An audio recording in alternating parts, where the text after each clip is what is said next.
આણંદ જિલ્લામાં ભારે વરસાદના કારણે પૂર્વ પટ્ટી વિસ્તારમાં અનેક ઘરોમાં વરસાદી પાણી 2 થી 3 ફૂટ ભરાયા. 30 કલાક બાદ પણ પાણી હટ્યા નથી.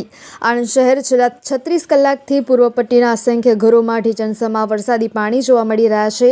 પાલિકા તંત્રની બેદરકારીને કારણે આ વિસ્તારમાં પાણીનો નિકાલ થતો નથી. આણંદ શહેરના ઇસ્માઇલનગર, કોહિનૂર, ભરવાડ ટેકરી, હિના સોસાયટી, પોલીસ લાઇન સહિતના વિસ્તારમાં ઘરોમાં પાણી ભરાઈ ગયા છે. જ્યારે ગામડી તળાવ ઓવરફ્લો થતાં ગામડી ગામ સહિત આજુબાજુની સોસાયટી વિસ્તારના સૌથી વધુ ઘરોમાં પાણી ભરાઈ ગયા છે. બીજી બાજુ રાજોડ તળાવ ઓવરફ્લો થતાં મોટાભાગની સોસાયટીઓમાં પાણી ભરાઈ જતા અંદાજે 3000થી વધુ રહીશોને છેલ્લા 30 કલાકથી પાણીમાં વિતાવવાનો વખત આવ્યો છે.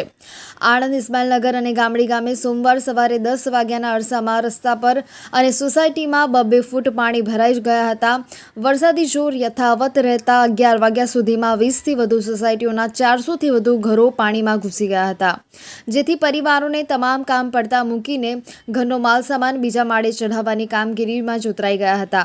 નાના બાળકોથી માંડી સૌ કોઈ કામે લાગી ગયા હતા. કેટલાક લોકોએ ઘરમાં પલંગ ચારે બાજુ ટેકા મૂકીને ઊંચો કરીને તેમાં માલસામાન મૂકી દીધો છે.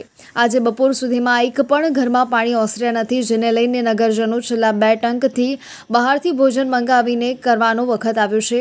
આખી રાત ભયના અવતાર નીચે વિતાવવી પડી હતી.